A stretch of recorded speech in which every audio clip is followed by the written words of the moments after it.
Howdy, folks. Happy St. Patrick's Day. I am not wearing green today because I realized when I looked in my closet that I don't actually own anything green. So I've already gotten pinched and slapped this morning, and that's okay. I hope you're all having a good one. I do not want to talk about the coronavirus. I do not want to talk about fear. What I do want to talk about is what is missing when we are operating from this place of fear. Now, I'm going to preface all of this by saying I know how serious this situation is. My heart breaks for the families who have lost loved ones. I know Italy's in a crisis now where there are certain measures being taken with the older population, and it just breaks my heart. But I do want to caution us from giving into so much fear. And what happens is that to me, fear is an absence of faith. And that's really all it is, people. If there's one time when we need to really be exercising a huge amount of faith, now is the time to do it. I'm not saying don't be careful. I'm not saying don't be cautious and don't take certain measures. I'm just saying don't give in to the fear. The good book says over 365 times the phrase either do not fear or fear not. There is a reason for that, people, I promise you. And as I said, now is the time for us to be exercising a tremendous amount of faith. I also want to caution you and tell you that a lot of the fear that we're hearing about out there is really coming from a place of laziness. And why do I say that? Because so many people, and I know my good work ethic people, they're not really afraid. They're taking some precautionary measures, but they're not really going, crazy about this. And the reason is that they're doing their own research. And what happens with those people exercising laziness instead is that they are eating whatever is being spoon fed to them by the media.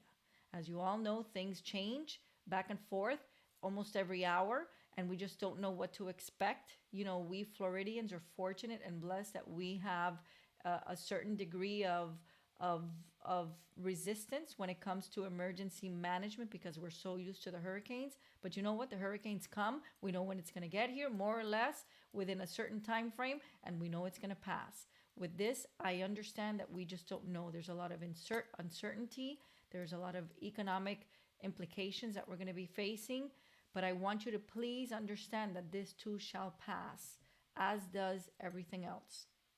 So again, I want to urge you to take advantage of practicing that faith that maybe we're not practicing enough, because that's really what is missing with all this fear mongering going on.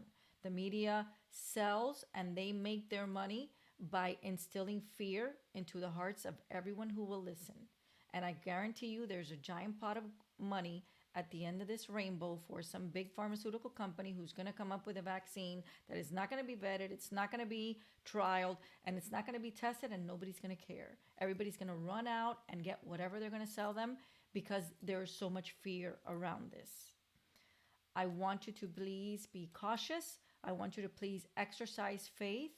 And I want all of you who now have some time, more time at home than you may have been experiencing before because we're not going out as much or you're not going out as much. I'm definitely doing that. But for those of you who are not going out as much, kids are doing virtual school from home, which sort of forces you to be home. I want you to take this time, especially for the solopreneurs out there and the coaches and the speakers. We all complain about not having enough time for content creation and for building those prospecting lists and for contacting our prospects. Guess what? You have time to do that now. Instead of listening to the news, which I promise you there are some of you who don't typically do it and might be glued to that TV for now, just switch it off for a little bit. Just put some effort and make some good use of this time that you have to really work on something valuable, work on something that brings you hope, work on something that is going to bring you some peace down the line. As I mentioned, for those of us who need to be creating lists and things, and you know what we need to be doing, get on the phone and reach out to those speaking engagement decision makers. Reach out to people you haven't spoken to in a while. Check in on how they're doing. Check in on how they're feeling about all of this. And if you're not living in fear yourself, offer a word of encouragement and offer a word of support. This is where we shine the most, people, as a humanity, especially as Americans. When we come together when there's a crisis, let's do that and let's be there for each other. So I encourage you, especially, and I'm going to talk to the speakers for just a minute. You know what's happening with all these engagements that are getting canceled. A lot of conferences and association meetings are getting canceled or postponed. Guess what's going to happen? This is where your contingency plan is going to come into place, because a lot of those speakers that already have full calendars might not be able to make it on a different date. And those event planners and those meeting planners are going to be scrambling to find people who can fill in those spots. So if your calendar is not full, this is a great time to get on the phone, send out your contingency plan postcards, and make sure that people are aware that you are still available. Again, if your calendar isn't full, to see if you might be able to fill it that way. Okay, just a little PSA for speaking engagement people. But for everyone else, please, let's exercise that faith. Get into the good book. Get in any good book that is gonna really feed your mind with a little bit of hope, because we need it now. And remember to spread it when you find it.